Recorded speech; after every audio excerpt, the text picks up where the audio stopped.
Chapter 38 Upper Respiratory Disorders. Upper respiratory disorders can result from many different conditions, everything from the common cold, acute rhinitis, or allergic rhinitis.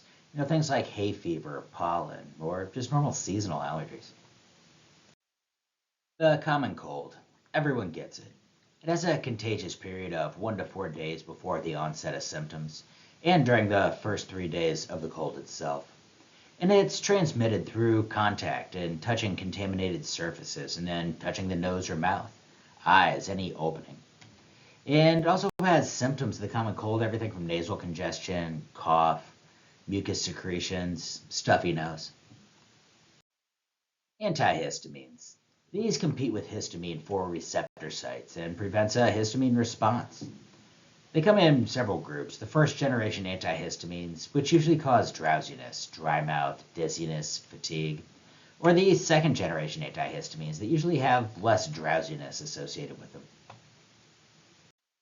The first one, the one that everybody's heard of, diphenhydramine, Benadryl.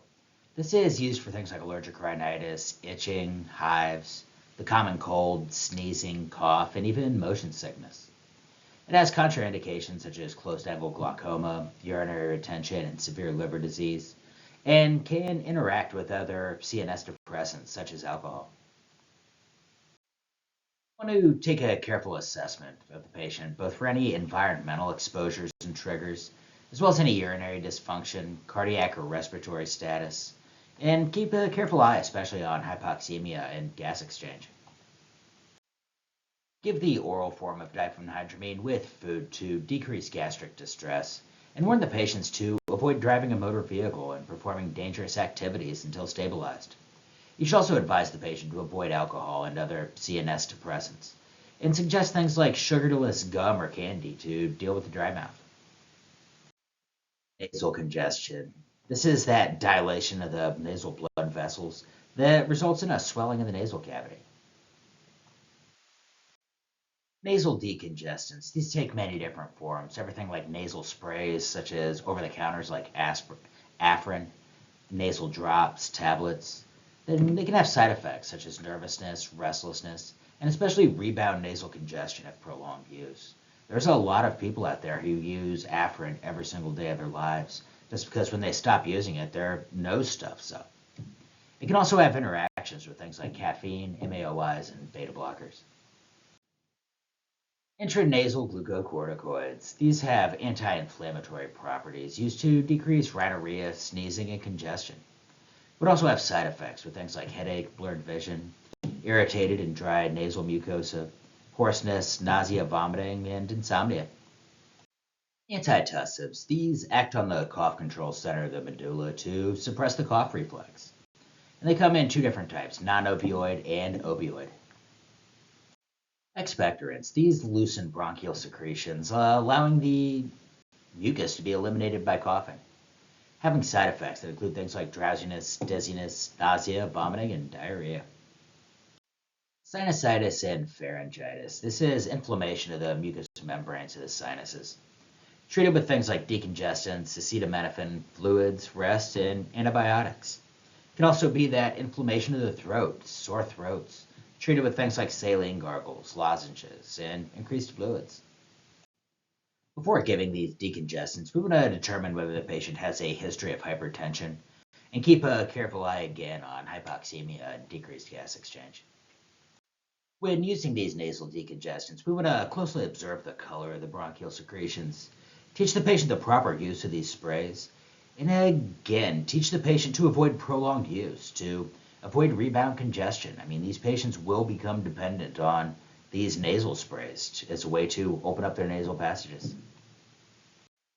For our first practice question, a patient is receiving an expectorant. Which symptom indicates to the nurse that the drug is exerting its therapeutic effect? That be A, bronchodilation, B, decreased coughing, C, loosening the bronchial secretions, or D, a relief of nasal congestion.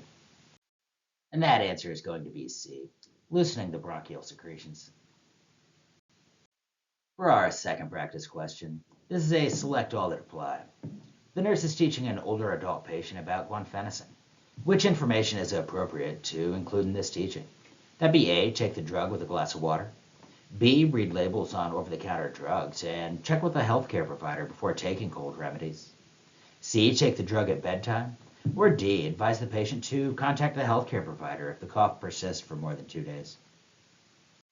That answer is going to be A, take the drug with water, as taking it with a glass of water can help loosen those mucus. And B, read the labels on over-the-counter drugs and check with your healthcare provider before taking these cold remedies, as there could be a lot of different drug interactions related. Just because it's an over-the-counter medication does not necessarily mean it's just benign. For question 3, a patient's been diagnosed with a common cold. Which drug should the nurse question if it's ordered to treat this patient? Would that be A, antihistamines, B, antitussives, C, expectorants, or D, antibiotics? And that answer is going to be D, antibiotics. For question 4, which medication is a first-generation antihistamine? Would that be A, cetirizine, B, fexofenadine, C, diphenhydramine, or D, loratadine? Diphenhydramine, or Benadryl, also possibly your most common and well-known antihistamine. When teaching a patient about use of nasal decongestant sprays, the nurse informs the patient that they are most effective and less likely to lead to rebound congestion when administered for how many days? That'd be A, 3 days, B, 10 days, C, 14 days, or D, 20 days. And that answer is going to be A, 3 days. I can't stress enough how many people out there use Afrin every single day. Your body can become dependent on it very quickly. And while not like an addiction such as, say, heroin, the body is addicted and dependent on that to open those nasal passages. Question 6. Which of the following history is most important for the nurse to assess before administering diphenhydramine? That'd be A, an allergy to penicillin, B, hypertension, C, diabetes mellitus, or D, closed-angle glaucoma. And that answer is going to be D, closed-angle glaucoma. Because of its anticholinergic effects, it can exacerbate that increased pressure within the eyes. And for question 7, which statement about benzonatate does the nurse identify as being true? That'd be A, it's an opioid antitussive. B, it suppresses the cough center of the medulla. C, it suppresses respirations. Or D, it causes physical dependence. And that answer is going to be B, it suppresses the cough center of the medulla. But anyway, that's all we got for this chapter. I'll see you in the next slides.